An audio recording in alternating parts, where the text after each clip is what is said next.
ibadah pokok yang membuat dan melatih kita menjadi semakin baik. Apa namanya? Salat. Maka kurikulum pertama yang diperbanyak saat Ramadan, salat. Satu, nanti kita rincikan. Ya. Nanti kita rincikan dengan dalilnya. Dua,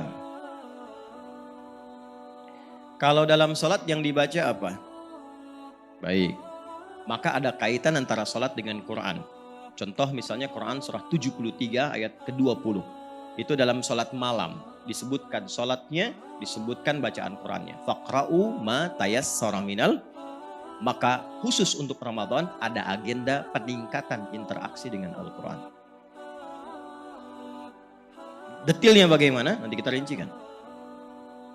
Kita susun dari sekarang insya Allah. Teruskan. 3. Kalau kita runtut jenis-jenis amal soleh, Bapak Ibu, masih ingat? Sholat menyatu juga dengan Quran, tapi sholat juga di Quran ada yang menyatu sebanding atau disandingkan dengan amalan zakat. Contoh, Al-Baqarah ayat 43. Wa aqimus salata wa atuz. Nah, turunan zakat ke bawahnya, zakat kan yang pokok tuh ya. Turunan ke bawahnya itu nanti ada infak. Nama umumnya disebut dengan sedekah. Jadi kalau sudah sedekah itu mencakup infak, mencakup zakat dan sebagainya. Karena itu, perhatikan zakat saat diambil disebut sedekah, dikeluarkan disebut sedekah. Khudz min amwalihim sedekah. Dikeluarkan. Innamas sedaqatu lil fuqara wal masakin wal 'amilina 'alaiha wal mu'allafati qulubuhum dan seterusnya ayat. Quran surah 9 ayat 60. Maka secara singkat ada amalan harta namanya. Amalan materi. Baik itu mengeluarkan zakat, berinfak, ataupun sekedar berbagi. Nanti detailnya kita turunkan walaupun dengan sehirup air dan sebiji kurma. Ya. Nanti apakah itu majazi, kiasan, atau real hakiki? Ya, waduh nyari kurma dulu, gak punya uang. Atau yang dimaksud teh manis. Ya, nanti kita lihat. Ya, mungkin. Kita sampai jam berapa? Oh, baik. Silakan sampai jam 12 di sini. Saya setengah 10 saya pamit. 3 aja dulu ya. 3 dulu. Silakan. Tadi jam 12 loh. Disaksikan oleh Allah dan malaikat. Mana DKM yang ini ya? Bismillah. Nah, ini baru boleh dihapus. Nih. Alhamdulillah. Ya Allah.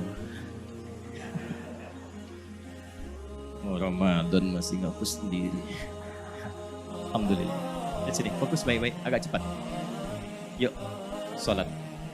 Karena ini yang paling pokok, maka ini yang paling banyak dilatih. Dan terkait erat dengan penentuan keberhasilan puasa. Langsung kita naikkan ke atas dalilnya. Saya cepat saja. Man qama Ramadana imanan wahtisaban ghufira lahu ma taqaddama min dzambi. Rawahul Bukhari. Perhatikan baik-baik. Ini hadis ini viral. Di kalangan para ahli hadis sudah banyak yang like, share, bahkan komen dengan syarah. Kita tinggal subscribe. Di hampir semua kitab hadis bab puasa ada hadis ini. Dan memberikan kesan pentingnya amalan sholat saat Ramadan. Saking pentingnya, amalan sholat yang ditunaikan dalam Ramadan itu senafas dengan hadirnya ampunan dari Allah atas semua dosa. Jadi kalau kita bisa menunaikan sholat, khusus di Ramadan ya, bukan di luar Ramadan. Khusus di Ramadan. Salat khusus di Ramadan. Jadi ada bagian nanti amalan dalam Ramadan. Saat kita menunaikan salat di amalan waktu itu saja, bukan selainnya. Maka berpotensi mendatangkan ampunan Allah dari semua dosa yang pernah dikerjakan. Karena bahasa hadisnya, ghufira lahu ma. Ma itu mencakup semua tanpa kecuali. Semua apapun itu. Kalau benar salatnya. Dan nanti yang paling menarik, ada rangkaian sampai doanya. Sampai kalau baru salam, jeda sebentar, doanya langsung dibimbing Nabi. Dan ijazahnya langsung diterima dari istri Nabi SAW, Sayyidah Aisyah.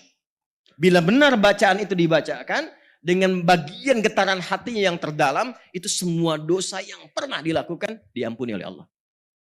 Ya. Kecuali utang ya. Kalau utang harus dilunasi tetap ya. Dosanya yang diampuni. Jelas sampai sini? Jelas? Belum saya terangkan. Gimana bisa jelas ya? Jelas ya sudah, saya lompat kedua Al-Quran. Sholat apa ini? Dulu. Yang dimaksud sholat apa? Kalau sholat fardu, itu sudah biasa. Artinya di luar Ramadan pun harus tepat waktu. Jelas ya? Baik, sebelum masuk ke sini, saya mau tambahkan dulu, karena menunya peningkatan sholat, maka semua jenis sholat yang dituntunkan oleh Rasulullah, kalau bisa dari sekarang menunya sudah siap. Supaya waktunya bisa kita susun, ada apa saja. Nah, ada menu sholat fardu, ada menu sholat apa lagi? Sunnah hukumnya atau nafilah. Yang fardu berapa waktu?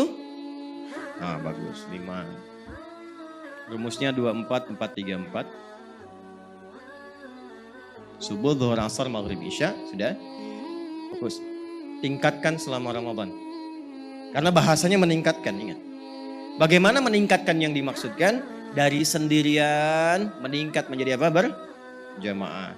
Dari berjamaah biasa meningkat tempatnya di tempat tidak biasa. Di mana? Di masjid. Maka mulai sekarang coba kuasai waktu-waktu sholat. Karena itu ciri insan beriman itu hafal waktu sholat. Itu di An-Nisa ayat 103 di ujung ayatnya.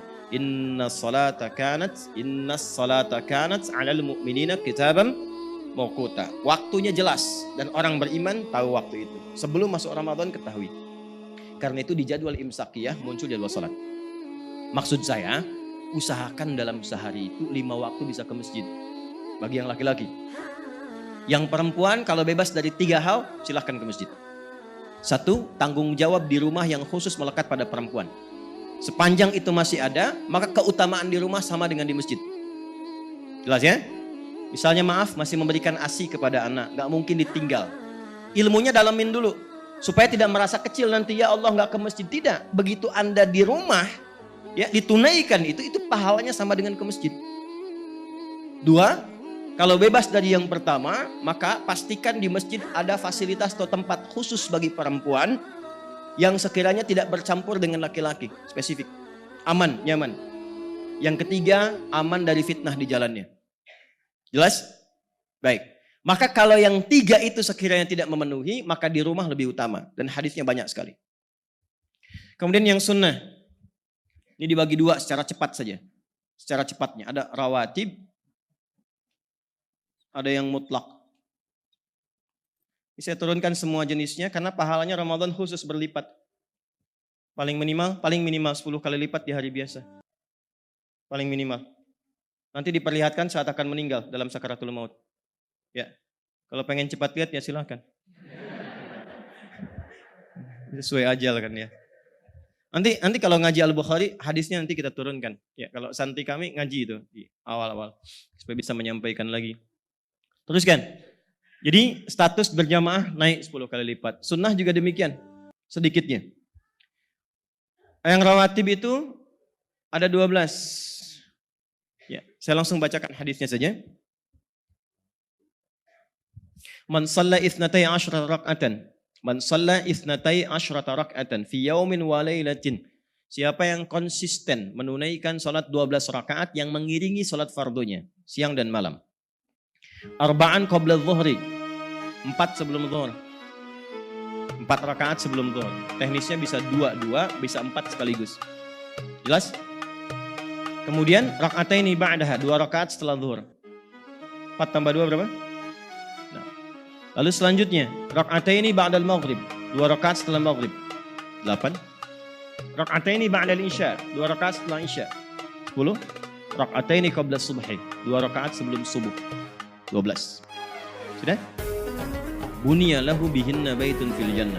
Yang selama hidupnya sampai sebelum meninggal konsisten dia mendawamkan itu, Allah akan hadiahkan satu istana di pinggiran surga untuk dia. Ya. Kok di pinggir Ustaz? Ya, terima aja dulu, alhamdulillah itu dapat istana. Terima dulu. Gak usah banyak tanya, kerjain aja dulu gitu ya. Nah itu semua sahabat yang menerima riwayat itu semua yang menerima, maka mengatakan sejak saya mendengar informasi itu, saya bertekad sampai akhir hidup akan mendawamkan. Menjaga maksudnya. Baik, jadi berapa jumlahnya? 12, oke. Kalau yang zuhurnya singkat, karena di kantor misalnya waktunya cepat, tak punya waktu lama, maka boleh pakai rumusnya hadis Ibnu Umar, jadi 2. Hafidtu an Rasulillah sallallahu alaihi wasallam 10 rakaat. Saya hafal dari Nabi tentang salat sunnah berjumlah 10 rakaat, yaitu yang 4 sebelum zuhur itu bisa 2. Kalau sekiranya waktunya nggak memungkinkan. Maka orang yang terbiasa 4 dalam kondisi tertentu jadi 2, tetap dihitung pahalanya 4. Ya, jelas ya? Baik. Teruskan. Apa hadis dalil yang tadi? Idza maridal 'abdu aw safar kutiba lahu mithla ma kana 'alaihi muqiman sahiha. Itu hadisnya. Jika ada seseorang itu punya uzur atau dalam safar dan tidak memungkinkan mengerjakan amalan biasa yang ia rutinkan, maka pahalanya tetap dituliskan sempurna. Antum ada yang ta'lim kan gak semua dari sini kan? Mungkin ada yang safar dari jauh kan? Baik, begitu dia safar ke sini mau pulang, dia jamak qashar, zuhur dengan asar. Karena qashar 4 jadi 2 kan? Asar 4 jadi 2. Dijamakkan, disatukan, ditakdim. Tunaikan di zuhur 2. Itu walaupun ditunaikan 2 pahalanya 4. Ya. Jelas? Dan tidak harus menunaikan sholat sunnah lagi. Jangan terlampau soleh. Yang fardu aja di qashar kan 2. Paham nggak? Yang wajib aja kan di qashar. Jadi jangan terlampau soleh. Maksudnya begini, kalau Anda terbiasa sholat sunnah dan waktu itu nggak sempat, itu pahala sunnahnya pun dituliskan. Nggak pakai dituliskan. Ini cara ngajinya begitu. Nah, sekarang khusus untuk perempuan. Laki-laki nggak usah ikutan. Bagi yang perempuan, hadisnya bisa dimaknai begini. Dalam keadaan suci. Perempuan banyak mengaji, banyak menunaikan ibadah sunnah. Itu saat haidnya dituliskan semua pahalanya. Walaupun tidak mengerjakannya. Gitu. Maka sebelum datang masa menopause-nya, perbanyak itu. Karena kasih Allah menjadikan sekalipun dalam keadaan gelisah, tidak normal secara psikologis, tapi pahala mengalir. Dan itu masanya terbatas. Itu hanya untuk perempuan. Nanti yang laki-laki kalau pas pengajian bapak-bapak saya sampaikan ya. Yang khusus. Motivasi dulu. Yang mutlak apa saja? Yang mutlak itu ada yang bersanding dekat waktunya dengan waktu salat fardu, ada yang terpisah jauh. Yang agak dekat, syuruk. Syuruk itu masih rangkaian dalam salat duha. Jadi duha itu ada 3 waktu. Awal waktu, pertengahan waktu, akhir waktu. Akhir waktu menjelang zuhur. Paling gampang awal waktu, ya, itu disebut dengan syuruk, naiknya mataharinya disebut dengan isyraq, pas di posisinya disebut dengan masyrik, lewat dengan gambaran satu tombak bayangan yang sama ya tingginya ya, dari bayangannya itu masuk kategori syuruk awal namanya. Di waktu fajar, syuruk awal. Perhatikan baik-baik, fokus. Ini syuruk ini adalah nama lain dari awal waktu duha. Jelas? Kalau dikonversi paling gampangnya 1 jam setelah waktu subuh lah. Paling gampangnya begitu. Ya, paling cepatnya. Jadi kalau sekarang misalnya 4.35, ya kurang lebih misalnya 5.40 udah masuk ke syuruk. Jelas? Ambil 1 jam lah. Kalau mau misalnya mau sedikit dinaikkan, boleh tambahkan 15 menit lagi atau 30 menit. Apa hadisnya keutamaannya? Man shallal ghadata fil jama'ati thumma yaq'udu yadhkurullaha thumma yusalli rak'ataini. Siapa yang menunaikan salat berjamaah, salat subuh, jamaah syaratnya. Kenapa disebutkan jamaah? Punya 2 arti. 1, menekankan ke masjid bagi yang laki-laki. Yang kedua, bagi yang punya uzur tak mampu ke masjid seperti perempuan atau yang lain yang misalnya laki-laki, ada uzur yang syar'i, yang terbiasa tapi tak mampu, minimal jamaah. Lalu dia duduk setelah itu berzikir. Ya, zikir itu banyak, sambil baca Quran itu zikir. Quran disebut zikir. Quran surah 15 ayat ke-9. Inna nahnu nazzalna dzikra. Sambil kalimat thayyibah, subhanallah, alhamdulillah, zikir pagi dibaca dan seterusnya sampai muncul syuruk. Itu zikir. Quran surah 4 ayat 103. Fa idza qadaitumus salata fadhkurullah. Ya. Atau apalagi berdoa, perbanyak doa, itu zikir. Quran surah ke-7 ayat 205. atau ikut kajian. Itu zikir, ya, termasuk bagian dari zikir umum. Quran surah ke-3 ayat 191. Alladzina yadhkurunallaha qiyaman wa qu'udan, ya, wa 'ala junubihim. Itu kalau dikerjakan sampai tiba waktu syuruk, salatnya 2 rakaat. Fakana 'alaihi ka ajri hajjin wa umratin. Maka dia dapat pahala senilai haji dan umrah. Sempurna, sempurna, sempurna. Jenis pahalanya. Ramadan ditunaikan 2 kali lipat. Duha pertengahan bisa sampai 4 rakaat. Ini yang pengganti zikir seluruh tubuh. Dan ini yang mempercepat hadirnya rizki terbaik dari Allah. Duha pertengahan. Kalau sekarang dikonversi sekitar 7:30 lah. Ya, sampai jam 10-an kurang lebih. 4 sampai 8 rakaat bisa. Akhir duha menjelang dekat ke zuhur. Ya, kurang lebih 10:30 sampai 11:30-an tuh, itu akhirnya. Jelas? Masuk lagi lanjut. Zuhur sudah kan ya? Sebelum dan setelahnya ada asar. 4 rakaat sebelum asar. 4 rakaat sebelum asar.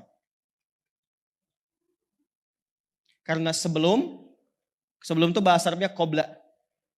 Ya, kalau disambungkan qobla sholatil asar. Sebelum sholat asar. Kalau dibuang sholatil asarnya, maka diikutkan dengan ya, ditambahkan dengan ta, disebut qobliyah.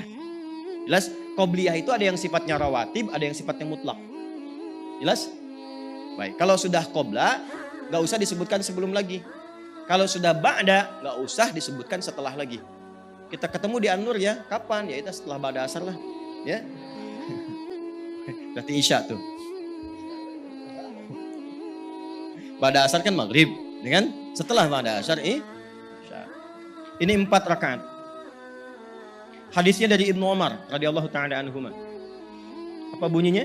Rahimallahu ra'an shalla qabla al-'asri arba'an. Hadisnya sahih. Allah akan menambah rahmat bagi seorang hamba yang membiasakan sholat 4 rakaat sebelum asar. Bisa 2, bisa juga 4 sekaligus. Jelas? Kemudian lanjutkan. 2 rakaat sebelum isya. Itu mutlak masuknya. 2 rakaat sebelum isya. Kalau 2 rakaat sebelum maghrib itu kurang disukai. Karena maghrib itu waktu singkat. Waktu yang sangat singkat. Ya, makanya kalau di Timur Tengah, apalagi Ramadan, itu setelah azan misalnya langsung iqamat. Karena waktunya padat sekali. Di mazhab Maliki bahkan gak ada sholat sunnah kalau sebelum maghrib itu. Jadi begitu azan langsung iqamat.